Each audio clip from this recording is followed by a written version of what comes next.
എൻ്റെ പേര് baby. Official name Kurian, MI കുര്യനാണ്. ഞാൻ എൻ്റെ വീട്ടുപേര് മണനാട്, മേച്ചേരിൽ നിന്നാണ്. മേച്ചേരിൽ ഒരു MMBT എന്ന് പറഞ്ഞ ഗവൺമെൻറ് കോൺട്രാക്ടർ ഉണ്ടായി. കോൺട്രാക്ടറുടെ 5ാമത്തെ ഞങ്ങൾ 9 മക്കളാണ്. 9 മക്കളിൽ 5ാമനാണ് ഞാൻ. 5 4 പെൺമക്കളായിരുന്നു. അപ്പോൾ എനിക്ക് എൻ്റെ മൂത്ത ബ്രദറും 2ാമത്തെ ബ്രദറും ഫാദറിൻ്റെ അതേ ജോലി തന്നെയായിരുന്നു, കോൺട്രാക്ടറൊക്കെ ആയിരുന്നു. ഞാൻ അലഹബാദിലും രാജസ്ഥാനിലുമായിട്ടാണ് പഠിച്ചത്. അഗ്രികൾച്ചർ BSc കഴിഞ്ഞു. എൻ്റെ ഇളയാൾ എഞ്ചിനീയർ എക്സിക്യൂട്ടീവ് എഞ്ചിനീയറായിട്ട് റിട്ടയർ ചെയ്തത്.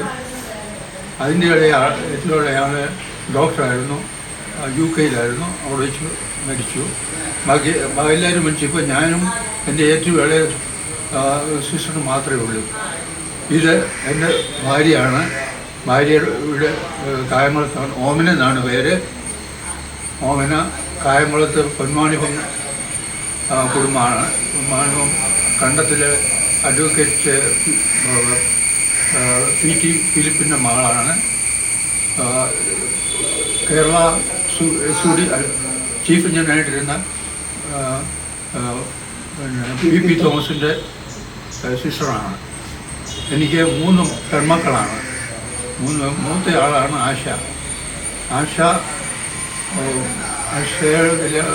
ബഹറിലായിരുന്നു. അവിടുന്ന് അവർ വന്ന് ഇപ്പം ഇവിടെ ഈ വീട്ടിൽ ആശയാണ് താമസം. ഇത് 2ാമത്തെ മകളാണ് നിഷ. ജോലി ബാംഗ്ലൂരിലായിരുന്നു, മൈസൂരിലായിരുന്നു. മൈസൂരിൽ ജോലി ചെയ്ത് റിട്ടയർ ചെയ്തു. ഇനി വന്നു. നിഷയുടെ ഹസ്ബൻഡ് JK ടൈൽസിലെ ഡെപ്യൂട്ടി ജനറൽ മാനേജറാണ്. മൂത്ത മകളുടെ ഭർത്താവ് ജോസഫ് ഇവിടെ, പുള്ളി ബഹറിലായിരുന്നു. പുള്ളിയുടെ വീട് വാഴൂരാണ്. പിന്നെ മോക്ക് ഒരാളും ഒരു പെണ്ണുമാണ്. മൂത്ത മോളാണ് നേഹ. നേഹയെ കല്യാണം കഴിച്ചിരിക്കുന്നത് തോട്ടക്കാട്ടാണ്. കല്യാണം കഴിച്ച മകന് ബാംഗ്ലൂർ ജോലിയാണ്. മകന് അയർലൻഡിൽ പഠിച്ചുകൊണ്ടിരിക്കുകയാണ്. അവന് ഇവിടുന്ന് എഞ്ചിനീയറിംഗ് BTech കഴിഞ്ഞിട്ട് ഹയർ സ്റ്റഡീസിന് അയർലൻഡിൽ പഠിച്ചുകൊണ്ടിരിക്കുന്നത്. കല്യാണം കഴിഞ്ഞാണോ? കല്യാണം കഴിഞ്ഞില്ല. അല്ല. നിഷയുടെ ഹസ്ബൻഡിനെ പറ്റി പറഞ്ഞായിരുന്നു. നിഷയുടെ ഹസ്ബൻഡാണ് ഫിലിപ്പ് തോമസ് എന്ന് പറയും. JK ടൈൽസിലെ ഡെപ്യൂട്ടി ജനറൽ മാനേജറാണ്, ടെക്നിക്കൽ. ഒരാളോടുണ്ട്. നിഷയ്ക്ക് ഒരാളും ഒരു പെണ്ണുമാണ് മക്കൾ. മൂത്ത മോള് MBA കഴിഞ്ഞ് അവൾ ബാംഗ്ലൂരിലെ ജോലിയാണ്. മകന് BTech കഴിഞ്ഞു, അവനും ബാംഗ്ലൂർ ജോലിയാണ്. പിന്നെ കല്യാണമൊക്കെ കഴിഞ്ഞവരാണോ? മോളെ കല്യാണം കഴിഞ്ഞു. മോനും ബാംഗ്ലൂരിൽ തന്നെ ജോലിയാണ്. പിന്നെ ഇളയ മോള് ഉഷയെ കല്യാണം കഴിച്ചിരിക്കുന്ന മല്ലപ്പള്ളി വട്ടശ്ശേരിയിലാണ്. പിന്നെ അവർ ബെന്നി എന്നാണ് പേര്. ബെന്നിയും ഉഷയും ഇപ്പം ബഹ്റിനിൽ വർക്ക് ചെയ്തുകൊണ്ടിരിക്കുകയാണ്. ഉഷയ്ക്ക് 2 ആൺമക്കളാണ്. മൂത്ത മോനെ BTech കഴിഞ്ഞ് അയർലൻഡിൽ പോയി അവിടെ MTech എടുത്തു. എന്നിട്ട് അവിടെ അയർലൻഡിൽ തന്നെ ജോലിയാണ്. അവൻ്റെ ഭാര്യ റാന്നി സ്വദേശിയാണ്. അവൾക്കും അവിടെ ജോലിയാണ്. ഉഷയുടെ ഇളയ മകന് സെയിൻറ്റ് ഗിൽസ് കോളേജിൽ, പാത്താമൂട്ട് സെയിൻറ്റ് ഗിൽസ് കോളേജിലെ BTech പഠിച്ചുകൊണ്ടിരിക്കുന്നു. അപ്പച്ചൻ്റെ ഫാദറിന് കോൺട്രാക്ട് വർക്കാന്ന് പറഞ്ഞിട്ട് എന്തിൻ്റെ കോൺട്രാക്റ്റ് ആയിരുന്നു? അച്ഛൻ്റെ ഫാദർ മെയിനായിട്ട് റോഡിൻ്റെ ഇതായിരുന്നു. ബിൽഡിങ്ങിൻ്റെ അധികം എടുത്തിട്ടില്ല. റോഡ്, പാൽ, ഇതിൻ്റെയൊക്കെ പണിയാണ്. അത് അന്നത്തെ കാലത്ത് ഈ KK റോഡ് ഏതാണ്ട് 90% ചാർജ് ചെയ്ത് എൻ്റെ ഫാദറാണ്. ഓ ശരി. നേരത്തെ ഇതിൻ്റെ മെറ്റൽ റോഡായിരുന്നു, ചരല് മെറ്റൽ. അത് ചാർജ് ചെയ്യാം. അതിന് വേണ്ടിയിട്ട് ഞങ്ങൾ അന്നൊരു ഈ ചാറ് ഉരുക്കാനായിട്ടൊരു മെഷീൻ വരുത്തിയാണ്. ആ മെഷീൻ കൊണ്ടാണ് ചാറ് ഉരുക്കി കൊണ്ടത്. അത് അന്ന് ജോലിക്കാർ പല സ്ഥലത്തും എനിക്ക് ഒരു സമയത്ത് ഞാൻ ഓർക്കുന്നു, ഞാൻ എറണാകുളത്ത് പിന്നെ ഇൻ്റർമീഡിയറ്റിന് ഞാൻ എറണാകുളത്ത് തേവര കോളേജിലാണ് പഠിച്ചത്. തേവര. അപ്പോൾ അവിടെ പിന്നെ ഞാൻ പഠിച്ചുകൊണ്ടിരിക്കുമ്പോൾ വൈക്കം അവിടുന്ന് തൃപ്പൂണിത്തുറ ആ റോഡിലൊക്കെ പണിയുണ്ടായിരുന്നു. ഏതോ ഒരു സമയത്ത് ഒരു 13 സ്ഥലത്ത് ഒരുമിച്ച് വർക്ക് നടന്നുകൊണ്ടിരുന്നു. ആ സമയത്ത് ഒരു 10-9 ജോലിക്കാരൊക്കെ ഉണ്ടായിരുന്നു. അന്ന് ഇന്നത്തെ പോലുള്ള മെഷീനറി ഒന്നും ഇല്ലല്ലോ, എല്ലാം കൊട്ടയ്ക്ക് ഈ ചാരി ചെയ്യുന്ന ഈ ഉരുക്കുന്നതിന് മാത്രമേ മെഷീനുള്ളൂ. ഉരുക്കുന്ന മെഷീനാണ്. പിന്നെ മെറ്റലെല്ലാം കൂടെ കുഴച്ചിട്ട് കൊണ്ടിട്ട് റോളർ ഉരുട്ടി റെഡിയാക്കുക. അപ്പൊ ഈ അപ്പച്ചന് ഈ അന്ന് ഈ സ്ഥലത്തായിരുന്നു ഈ കോൺട്രാക്ടൊക്കെ ഉള്ള സമയത്ത് എവിടെ താമസിച്ചോണ്ടിരുന്നത്? മണ്ണാട്. ഇവിടുന്ന് ഒരു 1 കിലോമീറ്റർ മാറി കണിയാങ്കുന്ന് പറഞ്ഞ സ്ഥലം. കണിയാങ്കുന്ന് അവിടെയാണ് കുടുംബം.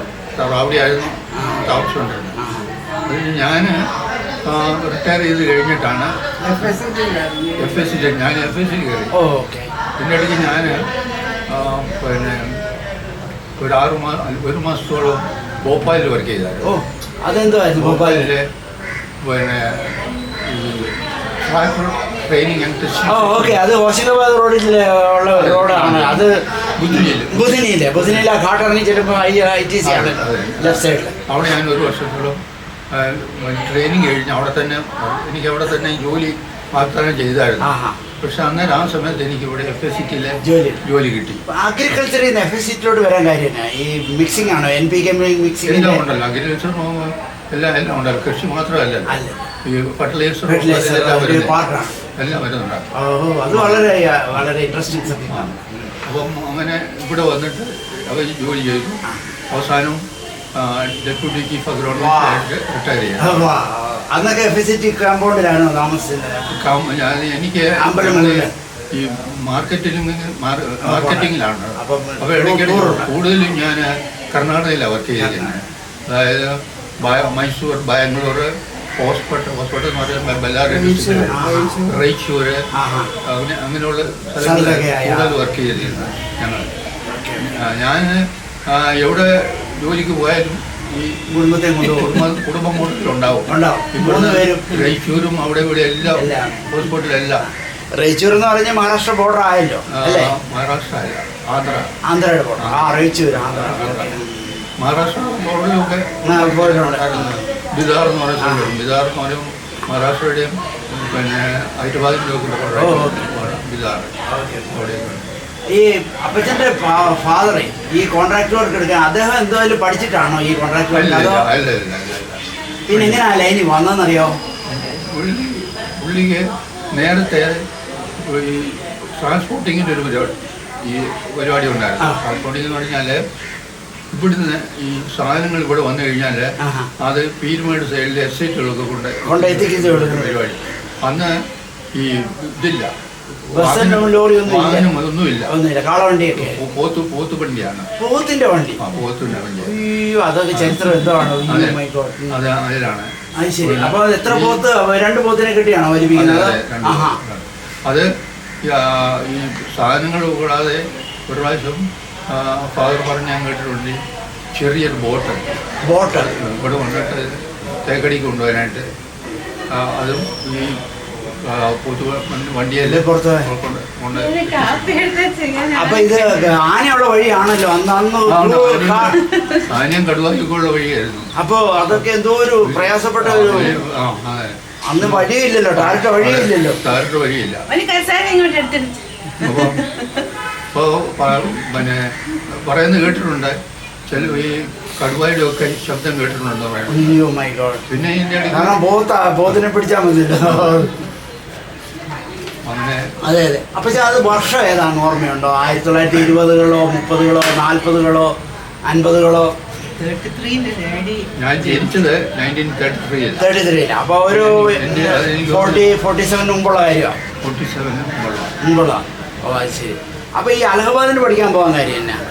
അതുപോലെ തന്നെ ഞാൻ ശരിക്കും പറഞ്ഞാൽ ഞാൻ മെഡിസിന് പോകണമെന്നുള്ള പ്ലാനിലാണ് ഓക്കെ ഈ തേവര കോളേജിൽ പോയി SHG പഠിച്ചത്. സെക്കൻഡ് ഗ്രൂപ്പ് എടുത്ത് പഠിച്ചത്. ഓക്കെ. എന്നിട്ട് അതിൽ ആദ്യത്തെ ആ വർഷം അങ്ങ് പൊട്ടിപ്പോയി. ഓക്കെ. അത് ഇന്നും പിള്ളേർ പൊട്ടാറുണ്ട്. പൊട്ടിക്കഴിഞ്ഞപ്പോൾ പിന്നെ വേറെ പഠിക്കാൻ പോകാൻ പറ്റുമല്ലോ. സുവോളജി ആണല്ലോ, ബോട്ടണി സുവോളജി ആണല്ലോ എടുത്തത്. അതെ അതെ. അപ്പം അങ്ങനെ വന്നപ്പം പിന്നെ വേറെ എന്താ പരിപാടി എന്ന് ചോദിച്ചു. അങ്ങനെ എന്നിട്ട് പലതും ആലോചിച്ചു. ഓക്കെ. അങ്ങനെ ഇരുന്നപ്പം ആരോ പറഞ്ഞു പിന്നെ അഗ്രികൾച്ചറിന് ഇനിയിപ്പോൾ സ്കോപ്പുണ്ട്, അത് കിട്ടുമോ നോക്കാമെന്ന് പറഞ്ഞു. അങ്ങനെ നിന്നപ്പം ഇങ്ങനെ എങ്ങനെയാണെന്ന് എനിക്കറിയാമില്ല, ആരും എൻ്റെ അടുത്ത് പറഞ്ഞു. അലഹബാദിൽ അപ്ലൈ ചെയ്തു. അലഹബാദിൽ അപ്ലൈ ചെയ്ത് കഴിഞ്ഞിട്ട് ഞാൻ ഇവിടെ ഒരു ഹൈസ്കൂളിലൊക്കെ പഠിച്ചുകൊണ്ടിരിക്കുമ്പം നല്ലൊരു സ്പോർട്സ്മാനായിരുന്നു. Very good. 3 വർഷം അടുപ്പിച്ച് കോൺസിക്യൂട്ടീവ് ആയിട്ട് സ്കൂളിലെ ചാമ്പ്യനാക്കി ഞാൻ. എന്തായാലും മെയിൻ ഓട്ടോ ആണോ ചാട്ടോ ആണോ? ഓട്ടോ 100 മീറ്ററോ? ചാമ്പ്യനായിരുന്നു കേട്ടോ. അതെയോ?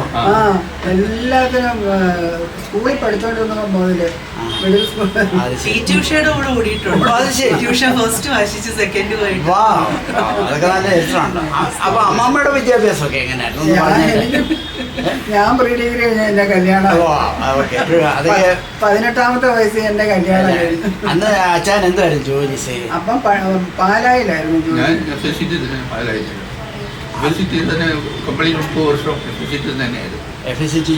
കല്യാണം പാലായിലിരുന്നപ്പോഴാ കല്യാണം.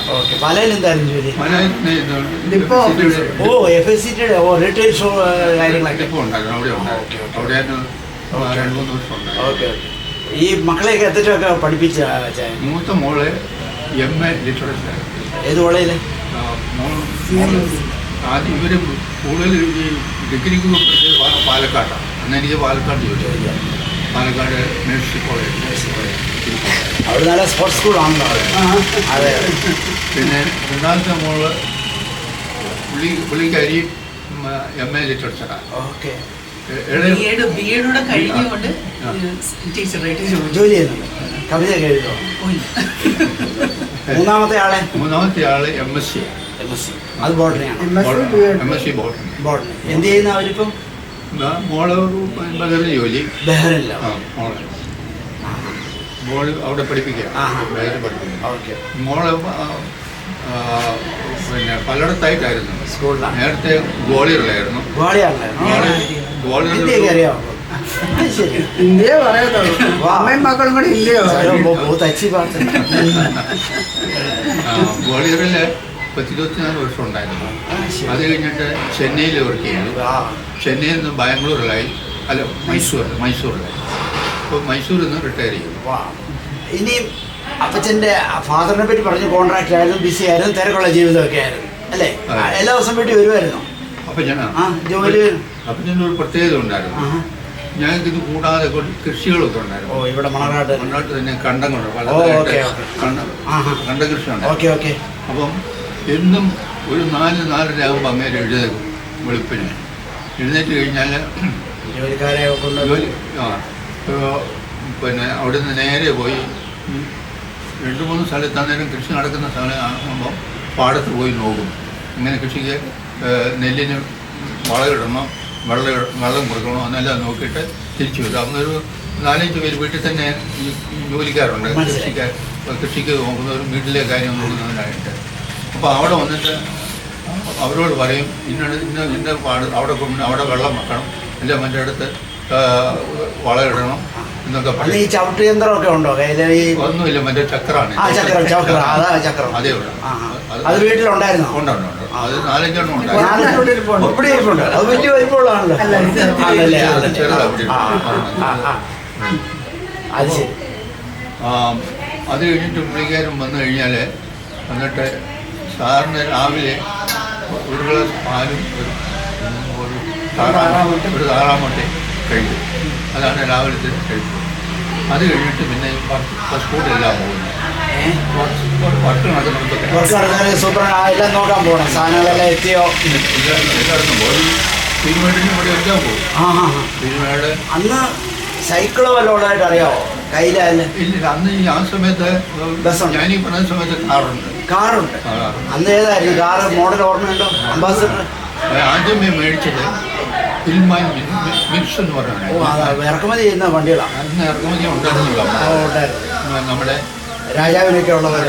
അതേ കോട്ടയം കഞ്ഞിക്കുഴിയിലെ PC ചിരൻ ഒരു പാർട്ടിയുണ്ട്. അങ്ങനത്തെ ഏജൻസി അങ്ങയുടെ ആണ് മനസ്സിൽ 12,500 രൂപയായിരുന്നു അതിൻ്റെ വില. ഒരുപാട് പുത്തൻ ബ്രാൻഡ് ന്യൂ ഫാക്ടറിയിൽ വരിക. ഹിൽമാൻ മിക്സിന്റെ വില 12,500 രൂപ. ഇന്നത്തെ 6 കോടി രൂപയുടെ വിലയാണ്.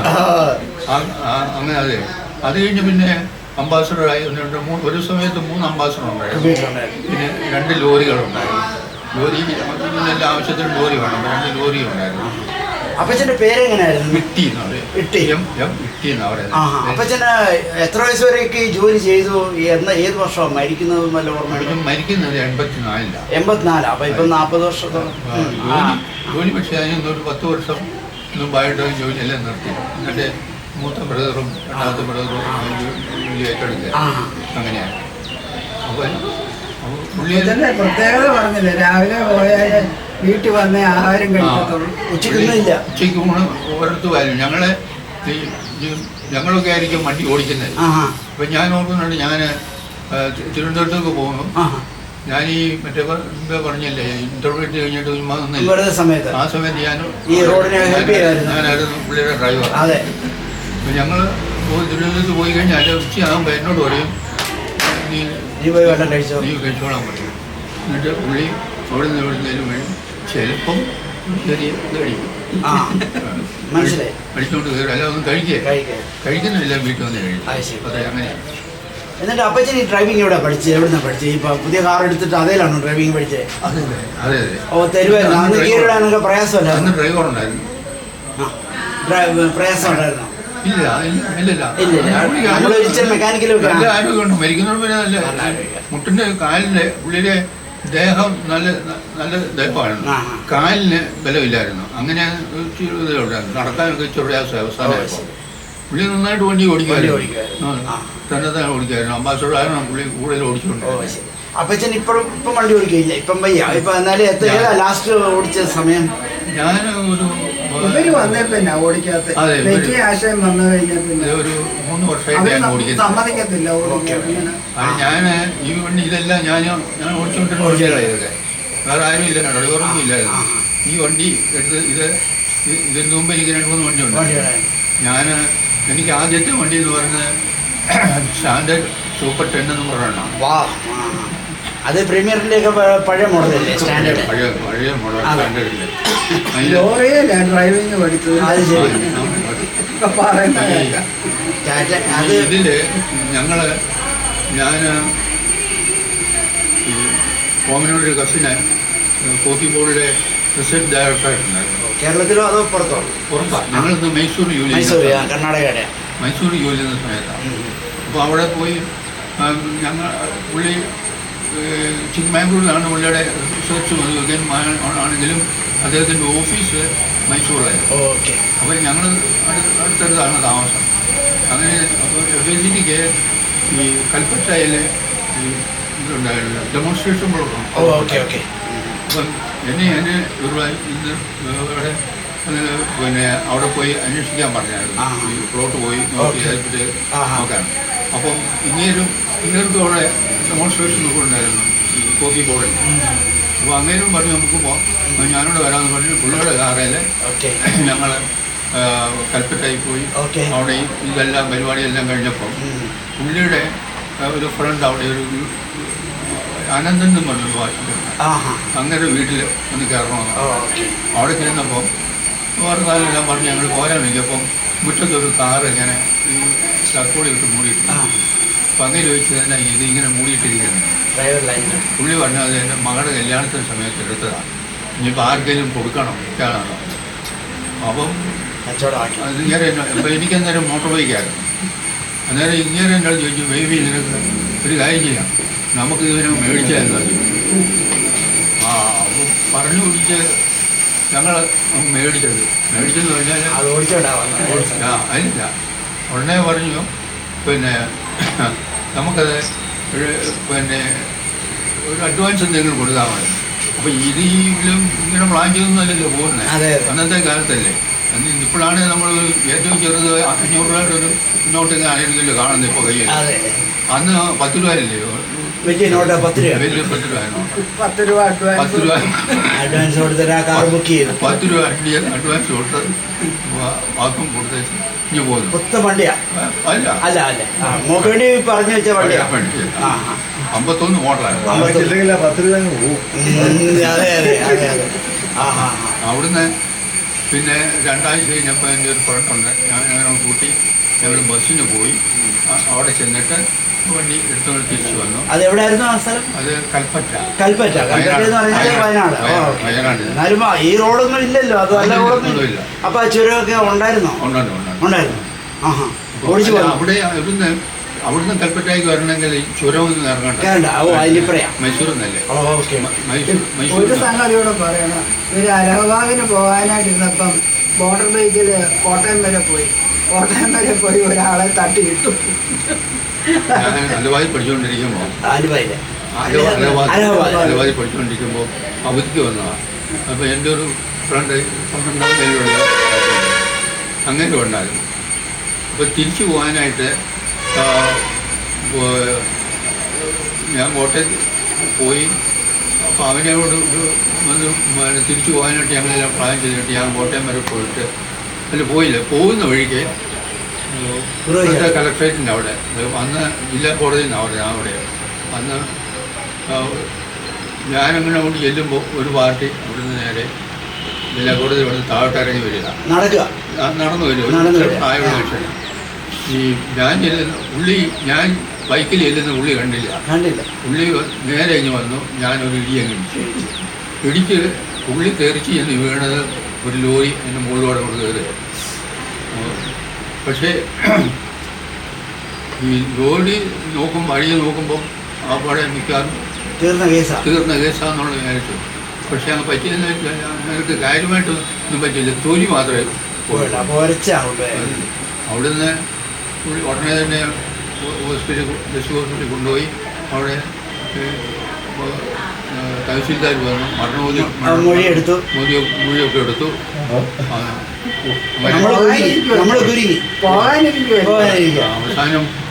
അവസാനം അത് ഇപ്പോൾ പറയാൻ കേസ് ഒഴിവാക്കി കിട്ടി. റോഡിലൊന്നും വലിയ ട്രാഫിക് ഒന്നും ഇല്ലല്ലോ, പക്ഷെ വളരെ കുറവാണ്. നമുക്ക് സ്പീഡ് കൂടുതലല്ലോ. ഇൻസ്പെക്ടറെ പരിചയം ഉണ്ടായിരുന്നു. അപ്പം അതെ അതെ. ഇത് വർഷം ഏതാണെന്ന് ഓർമ്മയുണ്ടോ? 70-ആണോ? 56. ഓ ശരി, കേരളമൊക്കെ ആയി വരുന്നേ ഉള്ളൂ. കാരണം ഞാൻ ലൈസൻസ് എടുക്കുന്ന 54 മദ്രാസിൽ കണ്ടിരിക്കുന്ന ലൈസൻസ് 54 ഇപ്പോഴും ആ ബുക്ക് ഇരിപ്പുണ്ട്. ഒരു വർഷം കൂടെ അതിന് വാലിഡിറ്റി ഉണ്ട്. അന്ന് നാട്ടിൽ നമ്മളാ മെയിൻ ആളല്ലേ, നമ്മൾ വണ്ടിയിലൊക്കെ പോകുന്നത്. ചെത്തുപാറ അമ്മമ്മ അച്ഛൻ വണ്ടിയൊക്കെ ഇരുത്തി കൊണ്ടുപോകായിരുന്നോ? അന്നും കൊണ്ടുപോകായിരുന്നു. ഈ മോട്ടോർ ബൈക്കിലൊക്കെ ഇരുത്തി കൊണ്ടുപോകായിരുന്നു. ഞങ്ങളെ 3 പേരെയും കൂടെ എല്ലാവരെയും കൊണ്ടുപോയിരുന്നു. ബൈക്കിലായിരുന്നു മൈസൂറിൽ. അപ്പം ഞങ്ങൾ 2 പേരും 3 പിള്ളേരെ ഒരേപോലെ ഇരുത്തി കൊണ്ടുപോകായിരുന്നു. എന്റെ കസിൻ ഞാൻ അപ്പച്ചനോട് പറഞ്ഞു, ഞാൻ ബൈക്കിലാ പോകുന്നത്, നിങ്ങൾ പറയരുത്. ഒരു ദിവസം പോയിട്ട് അപ്പൊ ഞാൻ കവിത വല്ലതും ചെല്ലോ? കവിതയോ നമ്മൾ ലിറ്ററേച്ചർ ആളുണ്ട്, ഷേക്സ്പിയറിന്റെ 2 ലൈൻ എന്ന് പറയാമോ? Okay, no problem. അറിയാമെങ്കിൽ 2 ലൈൻ പറഞ്ഞാൽ കുഴപ്പമില്ല. Thank you. അപ്പച്ചാ, ഞാനേ ഈ ഇന്റർവ്യൂ നിർത്തുന്നതിന് മുമ്പ് ഒരു കാര്യം കൂടെ ചോദിക്കാം.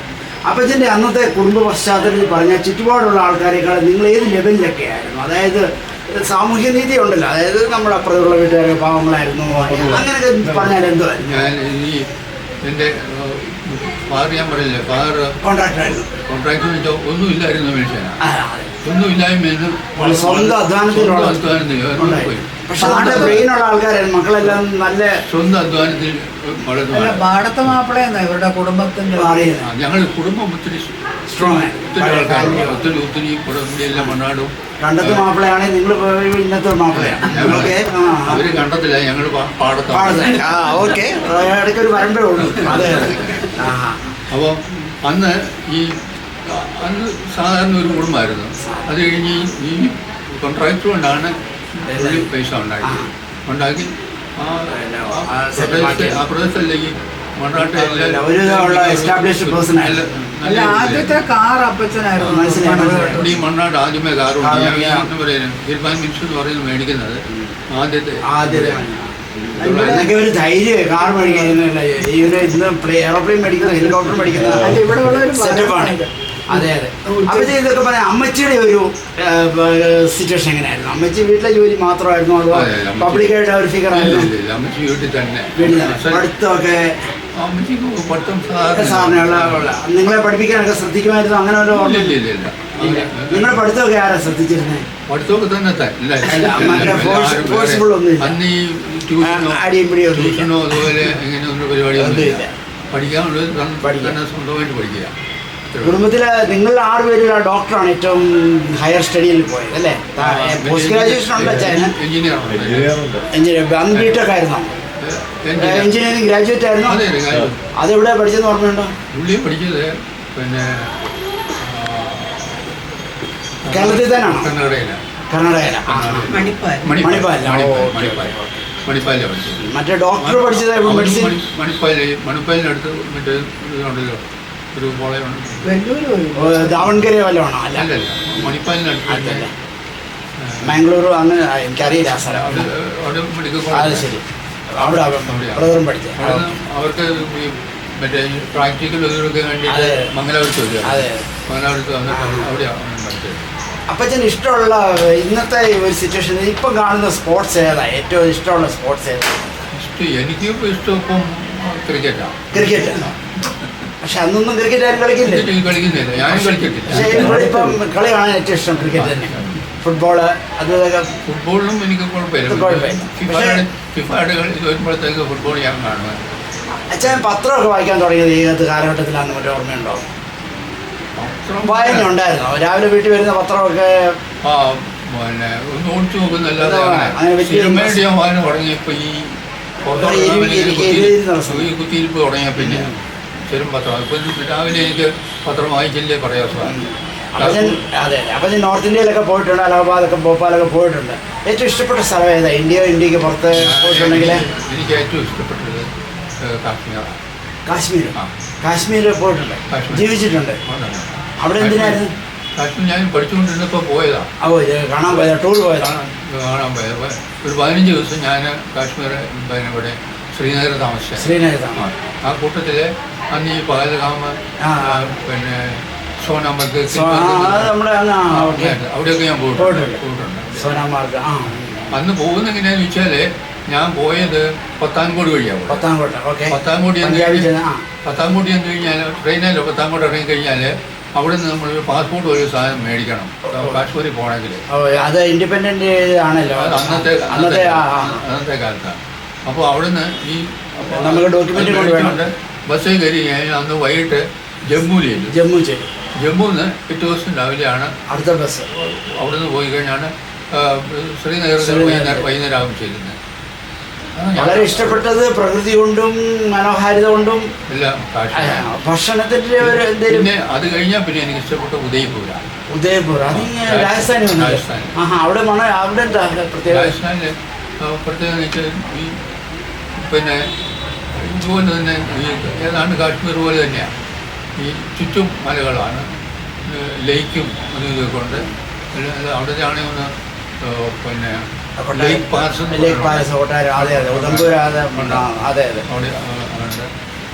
സ്ഥലമാണ്. ആൾക്കാരൊക്കെ നല്ല ആൾക്കാരാണ് ഈ രാജസ്ഥാനിൽ. ഞാൻ 2 വർഷം ഉണ്ടായിരുന്നില്ല രാജസ്ഥാനിൽ. അച്ഛൻ ഹിന്ദി യാതൊരു ബുദ്ധിമുട്ടില്ലായിരുന്നു അല്ലേ? ഹിന്ദി കുഴപ്പമില്ല. എഴുതാനൊക്കെ അറിയാമായിരുന്നോ ഹിന്ദി? അങ്ങനെ ലെറ്ററൊക്കെ എഴുതാമായിരുന്നു? ആ. അത് ഞാനിവിടെ ഹൈസ്കൂളിൽ പഠിച്ചുകൊണ്ടിരിക്കുമ്പോൾ തന്നെ തന്നെ നമ്മുടെ ഹിന്ദി ഉണ്ടായിരുന്നു. പ്രത്യേക സെക്കൻഡ് ലാംഗ്വേജ് പോലെ. ഹിന്ദി ഒരു പ്രത്യേകത ഉണ്ടായിരുന്നു. ആ, ഓക്കെ. എഴുതിയ പാസ്സാവുകയൊക്കെ ചെയ്തു. ഓക്കെ, വിദ്വാൻ പോലുള്ളതൊക്കെ. അതെ. അതെ. അപ്പച്ച സമയക്കുറവുകൊണ്ട് നിർത്തുക. അപ്പച്ചന് വേറെ എന്തെങ്കിലും പെട്ടെന്ന് ഒരു ഓർമ്മകളിൽ എന്തെങ്കിലും ഉണ്ടോ, ഒരു പ്രത്യേകതയുള്ള എന്തെങ്കിലും പറയാം? മക്കളെ പറ്റിയോ കുടുംബത്തെ പറ്റിയോ നാടിനെ പറ്റിയോ ഉണ്ടായ ഒരു സ്ഫോടനത്തെ പറ്റിയോ എന്തെങ്കിലും അച്ഛന് പറയാനുണ്ടോ? അന്നത്തെ ട്രെയിൻ യാത്രയോ? ട്രെയിൻ യാത്ര എനിക്ക് പറയാനുള്ള ഒരെണ്ണം ഓർമ്മ. ആ. അത് എനിക്ക് എന്നെ മൈസൂരിൽ നിന്ന് ഹോസ്പിറ്റലിലേക്ക് ട്രാൻസ്ഫർ ചെയ്തു. എങ്ങോട്ടാ? ഹോസ്ദുർഗ്. ഹോസ്പിറ്റൽ അതെവിടെയാ? ഹോസ്പിറ്റൽ ബെല്ലാരി ഓ, ഡിസ്ട്രിക്ട്, അത് ശരി, കർണാടകയിൽ തന്നെ. കർണാടകയിൽ തന്നെ. ആ. ഏതാണ്ട് 300-350 കിലോമീറ്റർ ദൂരം വരും മൈസൂരിൽ നിന്ന്. ആ. ഞങ്ങൾ ഇവിടുന്ന് മക്കളെ കൊണ്ട് പോവാം. ഭാര്യയും മക്കളും 3 മക്കളും ഒരുമിച്ചാണ്. ഒരു ജോലിക്കാരൻ, ആ, ഓക്കേ. ഒരു ജോലിക്കാരൻ. ആ, ഓക്കെ. ഇതെല്ലാവരും കൂടെ ഈ കാറിൽ ഈ സ്റ്റാൻഡേർഡ് എന്ന് പറഞ്ഞ ചെറിയ വണ്ടിയിൽ വണ്ടിക്കകത്ത് കയറി കയറിയാ പോകുന്നത്. അപ്പോൾ അവിടുന്ന് ഒരു 30 കിലോമീറ്റർ അവിടെ ചെന്നപ്പോഴത്തേക്ക് സ്ഥലത്തിൻ്റെ പേരൊക്കെ മറന്നു. ഓക്കെ. ടബോധർ വെച്ചിട്ട് നോക്കിയപ്പോൾ ഒരു ടയർ പഞ്ചറായി. ടയർ പോയി. അന്ന് സ്റ്റെപ്പിനുള്ള കാലമാണോ? സ്റ്റെപ്പിനുണ്ട്. ഉണ്ട്. ആ, സ്റ്റെപ്പിനുണ്ട്. മാറ്റണമെങ്കിൽ ആളുണ്ട്. ആ. സ്റ്റെപ്പിനുണ്ട്. ആ സ്റ്റെപ്പിന് എടുത്തിട്ടു. അവിടുന്ന് ചോദിച്ചപ്പോൾ ഇവിടെ എങ്ങും ടയർ കിട്ടുക. റിട്ടയർ ചെയ്തൊന്നുമില്ല. പിന്നെ ഷിമോഗ എന്ന് പറഞ്ഞ സ്ഥലത്ത് കിട്ടുമെന്ന് പറഞ്ഞു. ഷിമോഗയിൽ ചെല്ലുന്ന എപ്പോഴും ചെല്ലുന്ന അറിയാൻ അതെ, പറ്റില്ല. അതെ. അവിടുന്ന് ഈ സ്റ്റെപ്പിനെ മാത്രം ഇട്ട് ഈ പിള്ളേര് ഇതെല്ലാം ലോഡ്, ഫുൾ ലോഡ്. ആ. എല്ലാം കൊണ്ട് ഷിമോഗയിൽ ചെന്ന് പുതിയൊരു ടയർ വാങ്ങിച്ച് അവിടുന്ന് 5 മണിയായപ്പം അല്ല 5 അവിടുന്ന് ഊണുമെല്ലാം കഴിഞ്ഞ് ഞങ്ങൾ തിരിച്ചിട്ട് ഹരിഹർ ചെന്നു. ആഹാ. ഹരിഹർ എന്ന് പോയതുകൊണ്ട് ശുഭവായി 90 കിലോമീറ്ററോളം. ആഹാ. ഹരിഹറിൽ നിന്ന് 5 മണിയായി ഹരിഹർ ചെല്ലുമ്പോൾ. അപ്പോൾ എൻ്റെ ഒരു ഫ്രണ്ട് അവിടെ വെയിറ്റ് ചെയ്യുന്നു. വെയിറ്റ് ചെയ്യുന്നുണ്ടായിരുന്നു ഈ ഹോസ്പിറ്റൽ നടത്തി. ഓക്കെ. ഞങ്ങളെ നോക്കി അവിടെ വീടൊക്കെ ശരിയാക്കിയിട്ടുണ്ടെന്ന് പറയുന്നു. ഓക്കെ. ഞങ്ങൾ 5 മണിക്ക് തിരിച്ചു കഴിഞ്ഞിട്ട് ആ. അവിടുന്ന് 94 കിലോമീറ്റർ ഉണ്ട് പിന്നെ പോകണം. പോകണം. സന്ധ്യയായി, ചെറിയായിട്ട് മഴയാകുന്നുണ്ട്. പിന്നെ റോഡിൽ ഒരു മനുഷ്യനില്ല, ഒരു വണ്ടിയില്ല, ഒന്നുമില്ല. ലൈറ്റും ഇല്ല, ഒന്നും. ഇങ്ങനെ ഞങ്ങൾ മാത്രം പോവാ. പേടിച്ചു പോയി. ഞങ്ങൾ തമ്മിൽ മിണ്ടുക പോലും ഇല്ല. ഞങ്ങൾ തന്നെ പിന്നെ സംസാരിച്ചതെന്ന് വെച്ചാൽ ഈ 94 കിലോമീറ്റർ കഴിഞ്ഞിട്ടാണ് സംസാരിക്കുന്നത്. അതുവരെ ഒരക്ഷരം വേണ്ടി ഭയങ്കര ടെൻഷൻ. ഒരക്ഷരം പോലും വേണ്ടിയില്ല. പിള്ളേരൊക്കെ അനങ്ങാതെ അപ്പച്ചനെ മുൾമുനെ നിർത്തിയതോ? നാടകമില്ലുണ്ടായിരുന്നു കൂടെ വഴി. അയ്യോ, അങ്ങനെ അതൊരു സംഭവമാണ്. അതൊരു മുഖ്യ സംഭവമായിരുന്നു. അപ്പച്ചാ, താങ്ക് യു സോ മച്ച്. സമയക്കുറവുണ്ട്, ഞാൻ നിർത്തുകയാണ്. എല്ലാവർക്കും ഒത്തിരി നന്ദി. പിന്നെ കാണാം. ഞങ്ങൾ ആദ്യമായിട്ടാണ് ഇങ്ങനെ ഒരു